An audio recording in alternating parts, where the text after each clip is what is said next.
Well, hello, friends. Welcome back to the podcast. It's another week at the time that I am recording this. It is in mid-June. And oh my gosh, I cannot believe that we are already in June and it's like halfway through the year. Your life is like a roll of toilet paper. It's like the closer you get to the middle, the faster it goes. I swear. I don't know what's happening, but my life just feels like it's flying by. It makes me I want to do so many more things. I'm not done yet. I'm not ready to be done. And that's why I'm here with you, I guess, every single week.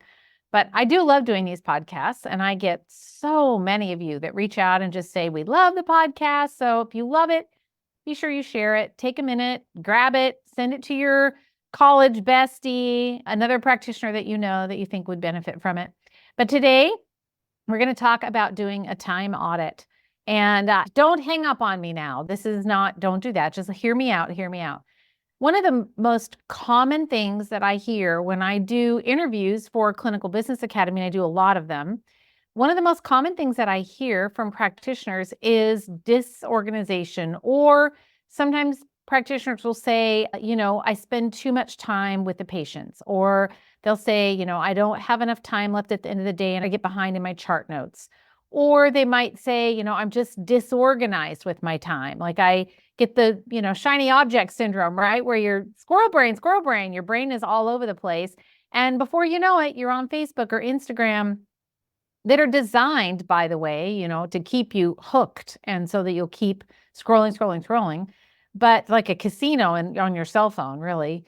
But what we want to talk about is like not so much why that happens. Like we understand what happens in the brain, but I want to give you some tools to help you be able to identify what's happening, see it for what it is, and then we can start making some changes and allow you to get your time back. Because look, every one of us has the same 24 hours in a day. So I get done what I get done. Some days I get a lot done. Other days I don't get so much done because my squirrel brain is just off doing its thing, hijacking my life. Or I'm looking for something to eat for dinner and I might, while I'm eating my lunch, I'm scrolling Instagram. And before you know it, I have frittered away my entire lunch. And now I got nothing done that I wanted to do and so on. So you guys have all been in the same boat. I know this. So what we want to do is talk about how you can take a look at your time from a very objective perspective. Now, if I say to you, you're wasting a lot of time, you might push back at me and say, I'm very efficient with my time. Everything is all spoken for. I'm good with my time. But I probably would beg to differ with you. All of us have something that we can do with our time and adjust it. So one of the very first things that we have you do inside Clinical Business Academy, and for those of you that are in it, you know this, but we do a time audit. Now, I'm going to give you the shortcut way and the long way. And so everybody always opts for the short way, which is what we do inside Clinical Business Academy. But I'm going to tell you the long way first, and then I'll give you, a get out of jail free card. So the first thing that I want you to do is think about this in the context of this 24-hour day that we have. Now, your 24-hour day includes a certain amount of time that you are sleeping. We hope that you're sleeping about 8 hours a night. Some need a little less, some need a little more, but we're going to call it 8 hours. That leaves you 16 hours of daylight.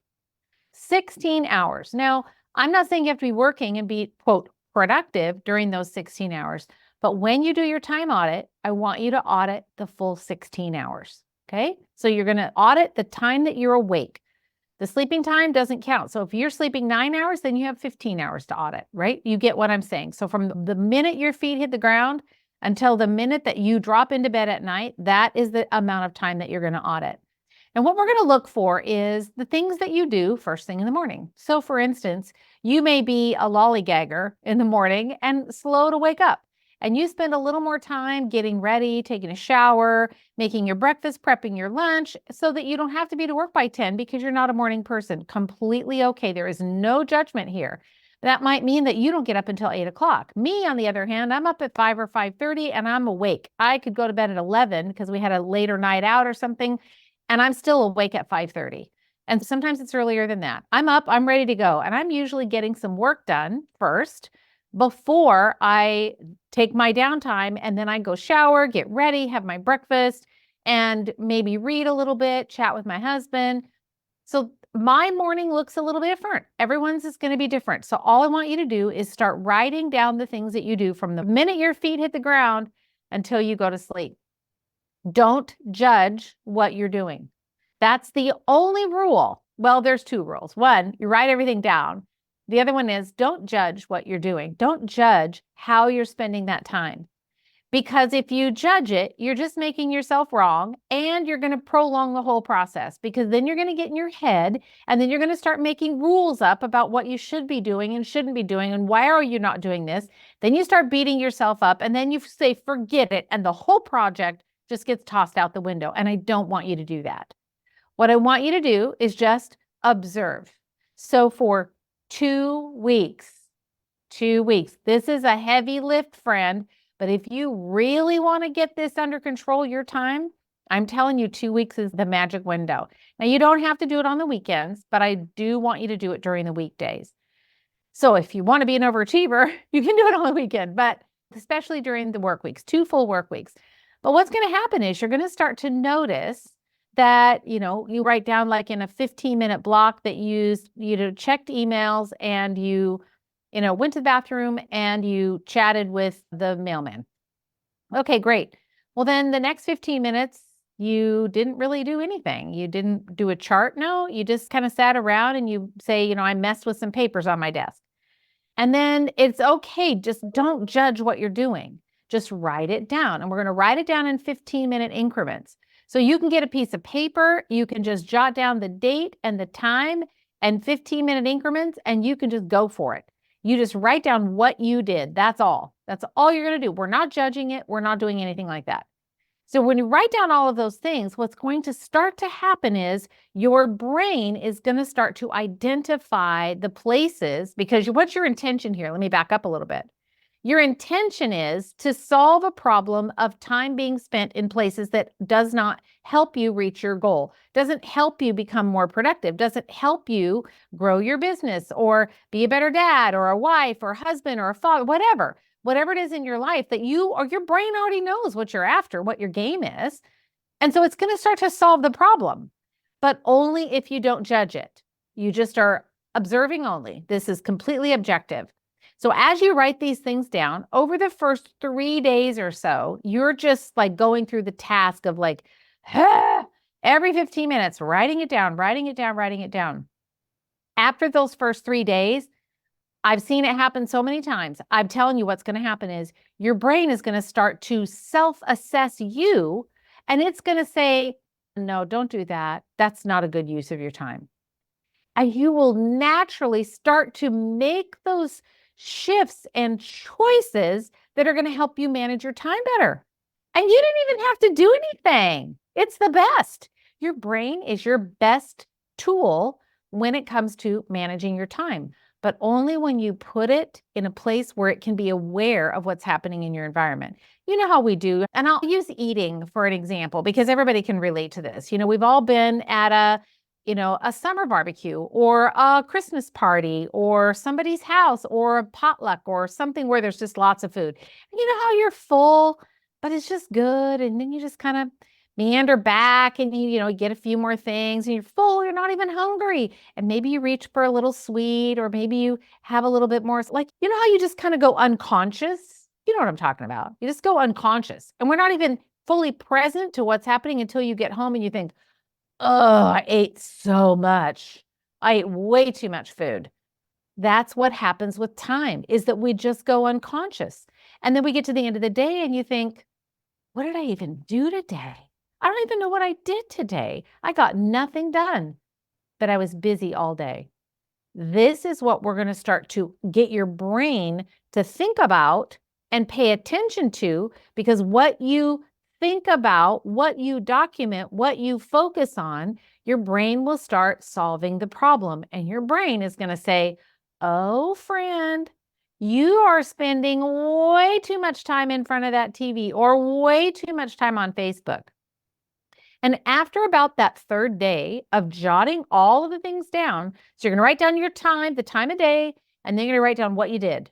And I want it in 15-minute increments. That's the best way to do it. It's arduous, but you can do it. You got this. I know you do.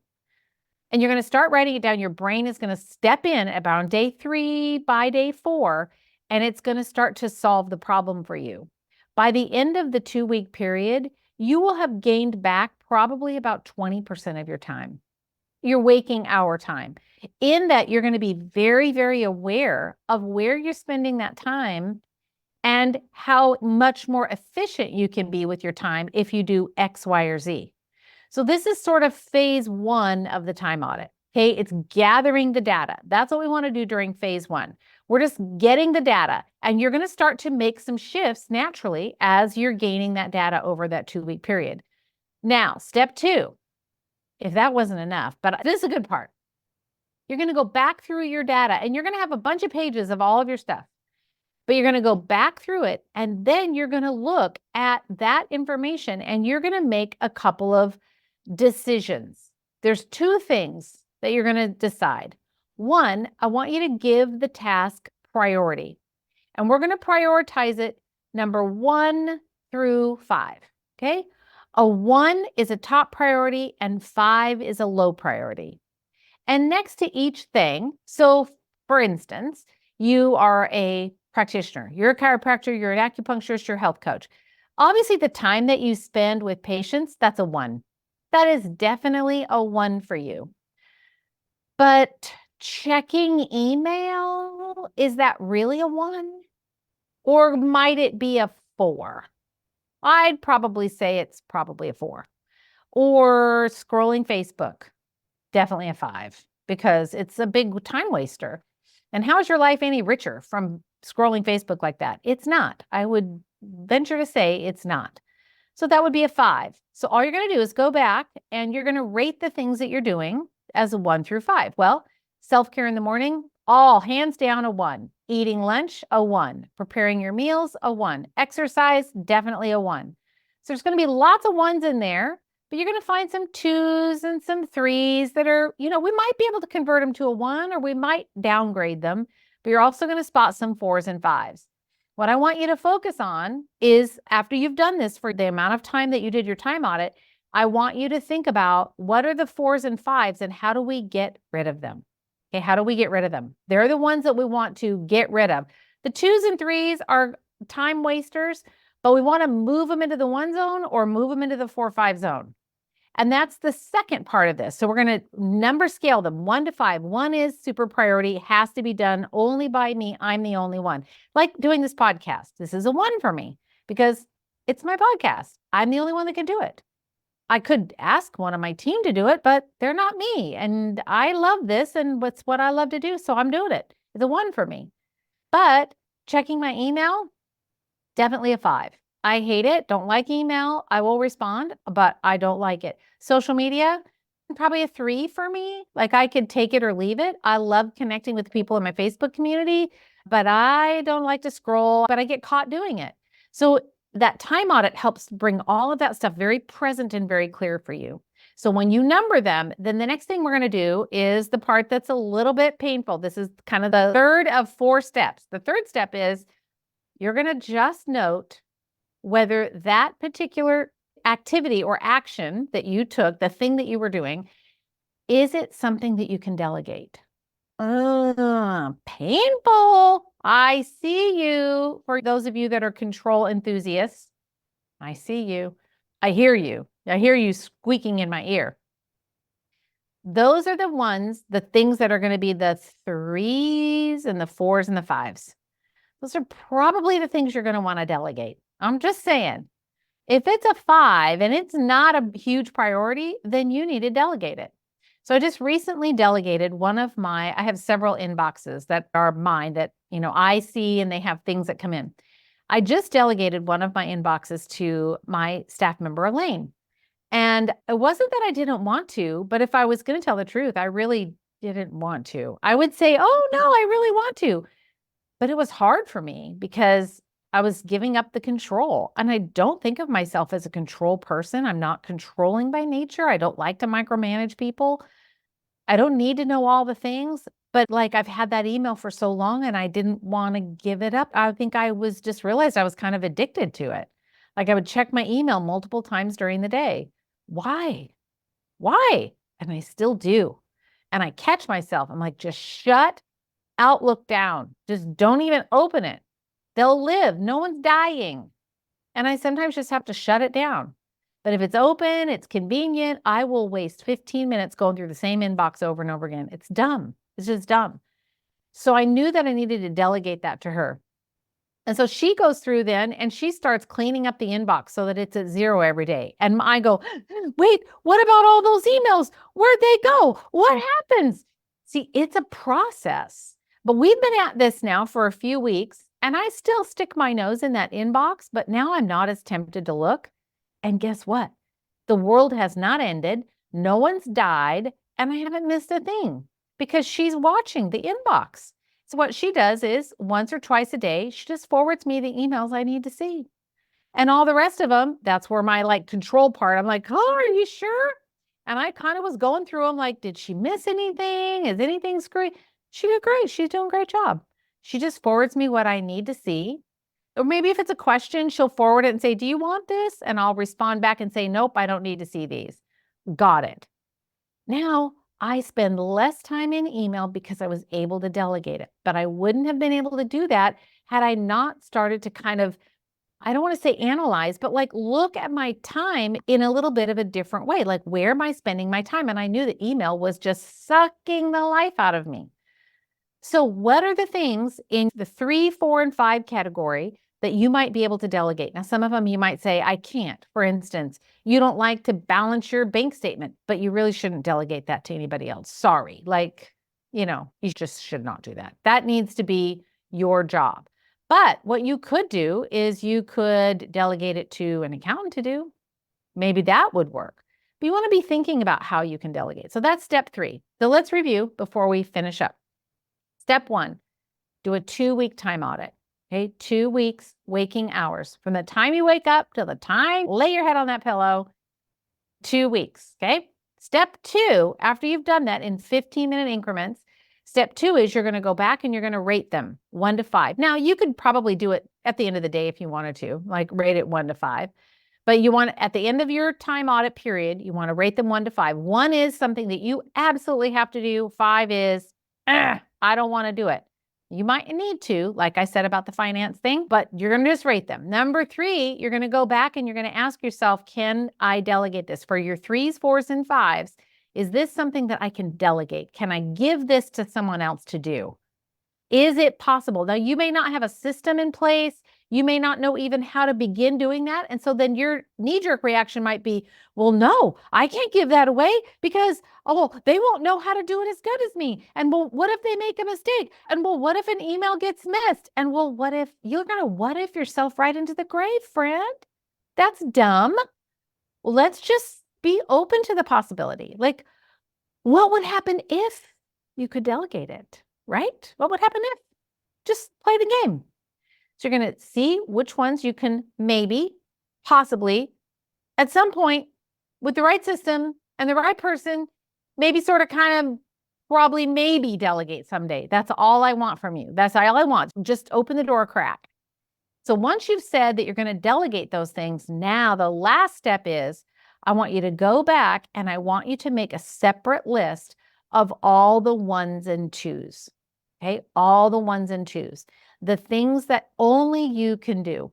The things that are really absolutely essential and important for you to do. I want you to make a list of those 1s and 2s. And now, just by the fact that you've written them down, your brain is going to go to work and you're going to be able to focus more on those 1s and 2s. And you're going to start you've already, by doing this for 2 weeks, you've already reclaimed about 20% of your time. But now you can really lean in on those 1s and 2s. And we're going to use the 80-20 rule, where 80% of your time is spent on those 1s and 2s, and 20% is spent on the 3s, the 4s, and the 5s. Does that make sense? So we are kind of brain hacking our way into better usage of time and productivity by telling the brain and letting the brain work with us to be able to create the solution that allows us to focus on the things that we do, we like to do, we need to do, so that 80% of our time is now spent on those 1s and 2s, and the 3s, 4s, and 5s are 20% of the time, because they're not important, they probably don't drive revenue. What are the activities that you're doing that are driving revenue? If you say marketing and you put that at a 5, friend, you and me, we need to have a convo. Like, that's not going to work. You want to grow your business, but you don't want to do marketing. Okay, that's because you don't have a plan. And I can help you with that inside Clinical Business Academy. But you can't put that as a 5. You may not like it, but is that marketing an essential piece of running your business? Yes, it is. Just like eating breakfast is an essential part of you caring for yourself, or meal prepping, or whatever it is. So you have to think about what are the activities that are going to help you get to where you want to go. Marketing is one of them. Financial acumen is another one. Staff management is another one. Hiring is another one. I know. These are not fun things, but you have to do them. Like, yeah, you signed up, friend. You're the one that said, I want to go into business for myself. We all did it. Like, as business owners, this is just what we walk into, and it's okay. But when you don't know how, it feels a little overwhelming. I got you. Like, that I can help you with. But now you have the strategy for being able to do a time audit and do it effectively. Now, before we go, I told you I'd give you a shortcut. If you want, you can just do it for 3 days. I would say the first time you do it, it really is better if you just buckle down and do it for 2 weeks during your working days, not the weekends or your days off. Unless your day off is you're working. Anything you have to do with work, you need to time audit for sure, that whole day. But if you want to, you can just do it for those first 3 days. And then I see you. I can hear you all. And you're like, phew, good. I don't have to do it for 2 weeks. Well, let me tell you, the sweet spot is the 2 week. Like, I always say everybody should do that one once. But if you've already done a time audit and you're like, I don't know, I'm traveling or whatever, do it for 3 days, because at the end of that 3 days, what's going to happen? Your brain's going to start to kick in. And it's going to start or begin to want to solve the problem, i.e., we're wasted time. So you can do it for 3 days, but you're going to follow that same process. You're going to number them 1 to 5. 1 is absolutely essential. It's growth or revenue producing activity. It's moving your business forward. It's moving your relationship forward. It's moving your parenting skill forward. It doesn't just have to be in business. It could be in anything. Your self-care, social life. Like, maybe you want to go join a book club and you've been scared to, or you just didn't want to. And that's part of where you I was researching online for a book club near me. I don't know. I'm not in a book club, but you were finding something you wanted to do. If that's a priority for you, then mark it as a 1. But the things that are a waste of time, they're not driving your goals, they're not helping you produce revenue, they're not helping you serve patients, they're not moving your business, your relationships, the things that are important to you, they're not moving it forward. Don't focus on those things. Those are your 3s, 4s, and 5s. And then when you're done, you're going to rate them 1 to 5. Then you're going to say, how likely or how possible would it be for me to actually delegate this? And once you start the delegation process and you get those systems in place, you start to streamline the business process, you're going to be able to delegate so much more effectively and easily. And then you don't have to do the thing anymore. Kind of like me with the inbox, right? We had a plan. Well, I shouldn't say I had a plan. Elaine had the plan because she's the plan person. My brain doesn't work that way. So she had a plan and she's like, okay, here's how we're going to do it. We're just going to do it a little bit at a time. And I was like, okay, are you sure? You sure it's going to be okay? She's like, I got you. I got you. And she did. She got me. And now it's all working fine. And I don't have to check that inbox. Woohoo! I just saved myself a bunch of time. So there you go, friend. That's what I got for you this week. Jump in, be disciplined, and do that time audit. If you've never done one before, I really encourage you to do it for 2 full weeks. You will be so glad when it's done. Listen, you can do a liver cleanse for 3 weeks. You can do lots of things for 2 weeks. You can do this for 2 weeks. Not that hard. Just takes a little bit of extra time. But at the end, oh my gosh, the results are going to be so worth it. Your productivity is going to go up. Your peace of mind is going to go up. And you're going to have a very clear roadmap about what you can delegate and what you need to keep that's going to help you grow your business, your life, your relationships, all the things that are the most important to you. And you'll be able to focus on those things rather than being distracted by all the squirrely, shiny objects that want to compete for your time. So there you have it. That's what I've got for you this week on the podcast. As I mentioned, If you really are at a place in your business and you're thinking, oh my gosh, like I really am seriously stuck. I don't know what to do next. I don't know how to get more people in my office. I don't know how to charge for what I'm worth. I feel overwhelmed and I need systems, or I need something that works more streamlined, like a checklist or something. I just don't know what to do next.